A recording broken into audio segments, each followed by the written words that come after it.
Hi friends, welcome to our channel.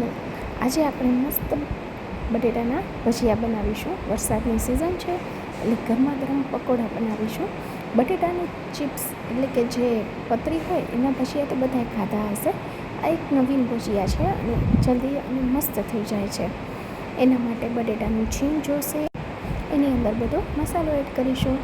લાલ મરચું add કર્યું છે, પછી થોડુંક ધાણા જીરું એડ કર્યું છે, હળદર એડ કરીશું અને સ્વાદ પ્રમાણે મીઠું એડ કરીશું લાસ્ટમાં.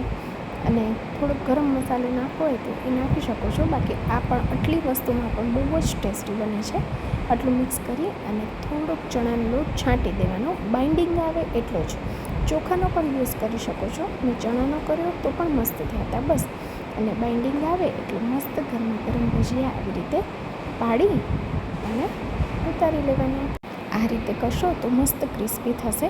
હવે મેં ફર્સ્ટ ટાઈમ કર્યા ને તો થોડાક પોચા થયા હતા, એને પાછું મેં બીજી વાર તળ્યા તો એકદમ મસ્ત થયા અને ખરેખર ઘટ્યા. બીજી વાર કરવા પડ્યા અને કારણ કે બધાને બહુ જ ભાવ્યા. અને બસ એ રીતે ડુંગળીના પણ આપણે કરી શકીએ છીએ.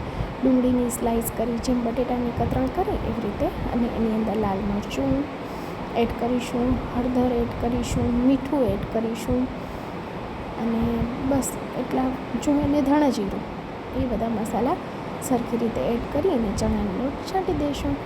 અને બસ એ પણ ખાલી એનું બાઇન્ડિંગ થાય એટલો જ લોટ, બહુ બધો લોટ કરવાની જોઈએ તો થોડોક નાખી શકો છો. અને હા, આમાં ગરમ તેલ એડ કરજો તો સરસ થશે.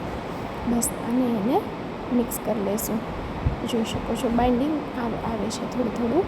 અને જો ઘટે એમ થાય કે હજુ બાઇન્ડિંગ નથી આવ્યો તો થોડોક ચણાનો લોટ લઈ શકો છો. અને બસ એને પણ ભેગા કરી અને આ રીતે પકોડાની જેમ ગરમ ગરમ તેલમાં તળી લઈશું. એ પણ મસ્ત ક્રિસ્પી થાય છે અને ખાવાની બહુ મજા આવે છે. જરૂર ટ્રાય કરજો. Thank you.